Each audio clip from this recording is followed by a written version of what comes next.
Yo, what's going on guys, Arekkz here and welcome back to another Division video. It is the weekend, which of course means it is time for the vendor reset video where I tell you guys what is for sale and whether or not any of those items are worth purchasing.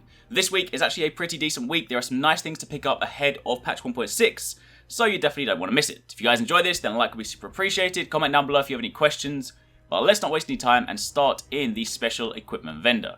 First thing, note on named weapons. Named weapons in 1.6 are going to become exotic weapons. They're coloured red, they're given their own kind of unique flavour text and lore, but they've also had changes to their talents. So most of them have got unique talents that you cannot get anywhere else. Some of them, in this case like the Liberator, is now part of an exotic pair that's paired with the Centurion. I actually did a video on that the other day if you guys want to see it. So if you want to be ready for when these weapons change in 1.6, you might actually want to consider picking these up. Of course, you are still going to need to recalibrate some of the talents, but things like Liberator, Historian, Valkyria, they are pretty interesting now, so definitely do consider, if you've got spare credits and they're burning a hole in your pocket, then you might want to grab them and just hold on to them until 1.6 drops. Either way, turning your attention to kind of the base weapons, then you have the X45 with Expert and Determined, a Vector 45 ACP with Determined, Sustained and Vicious, an LVOA-C with Adept, Vicious and Deadly. This one here isn't too bad of a roll, it's got a decent base damage, and two of the talents are nice, Deadly and Vicious. You could of course roll out Adept, however, I'm not going to recommend this one because there is one coming up very soon that is much better than this one, so for the time being,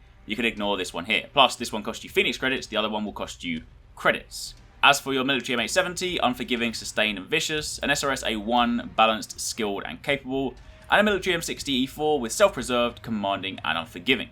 Again, scanning past your usual kind of gear pieces if you guys are looking for anything particular. Also, don't forget that 1.6 does not increase the gear score, so you're still safe to buy items, spec up your gear sets, things like that. Of course, I wouldn't necessarily recommend investing so heavily into, say, Alpha Bridge, given that it's changed.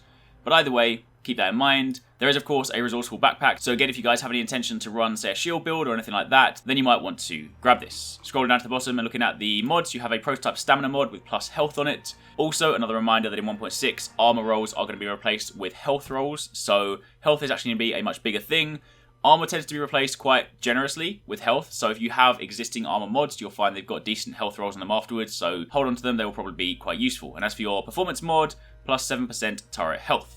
And then taking a stop at the advanced weaponry vendor, again, same thing, named weapons here if you want to grab them, then it means you'll of course be one step ahead for 1.6. If you guys are missing exotic weapons, then some of them you can get from exotic caches in 1.6, but some of the ones that are sold from the vendors, you're still going to need to buy it anyway. So Pacan, Cassidy, Centurion, of course Centurion is the other half of the Free Republic exotic pair. As for your other weapons, Custom PF45 with Expert and Destructive on, an MP7 with Accurate, Meticulous and Responsive, Classic Foul with Intense, Determined and Skilled, Super 90 with Meticulous, Accurate and Responsive, a Surplus SVD with Prepared, Determined and Disciplined, and an Infantry MG5 with Commanding, Capable and Competent. Nothing especially exciting there. Then after that, nothing particularly noteworthy in the other base operations vendors, so turning your attention to the safe houses. The first one, Wolves Den.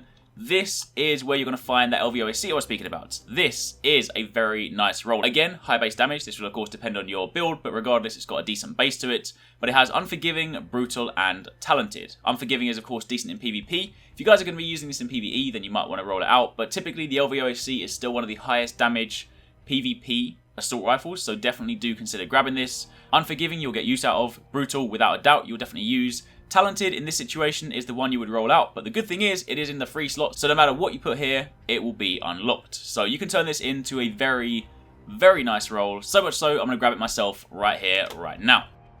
After that, jumping over to the Cavern, here you'll find a pair of Savage Gloves that have a dominant stamina roll on them. They also have assault rifle damage, damage to elites, and critical hit damage. And as well as that, you also have a prototype stamina mod with plus 3% skill haste. And while I'm not necessarily suggesting that you use mods with skill haste on, it is important to understand that skill haste in 1.6 is going to become an important attribute because you need to invest more heavily into skill power, and things like first aid have a longer cooldown. So if you want to be able to get more out of them, then you're going to want to stack skill haste to try and shorten that cooldown. So not necessarily a recommendation to grab this thing here, just a thing to kind of keep in mind when thinking about skill haste going forward. Then if you jump down to Madison Stand, here you'll find a Spec Ops backpack with Specialized on. This one has a dominant firearms roll. It also has armor, which of course will be replaced with health in 1.6. And it has burn resistance, but the main thing to consider here is Specialized. Again, bigger emphasis in 1.6 on skill power, so if you don't necessarily want to spec so heavily into skill power, you can of course throw on a Specialized backpack to still get some value out of your firearms and your stamina. Then lastly, for the safe houses, taking a stop at the crypt. Here you can grab a pretty nice VX1 scope. This one has a large chunk of headshot damage as well as critical hit chance and critical hit damage. I don't normally recommend mods, but this one is especially standout, so if you guys are looking for a sight, then consider grabbing this, or at least take the time to compare this with what you have, because this may well be better.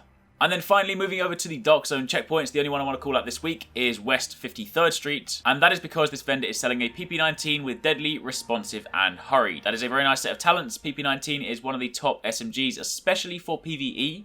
So if you guys are looking for this kind of going into 1.6, then do consider grabbing this. You could roll out Hurried if you don't particularly want to use it, but this is one SMG that does actually kind of get some benefit out of it. But either way, nice set of talents, good as it is, so definitely consider grabbing that. And that, my friends, is pretty much it. That is your week this week. There are a few good items. Definitely make sure you grab that LVOA-C and that sight, because those combined will be a nice set to have. And of course, there are a few other kind of decent things you can pick up as well. Anyway, if you guys enjoyed the video, a like would be super appreciated. Comment down below if you have any questions. And take it easy. Catch you next time. Peace out.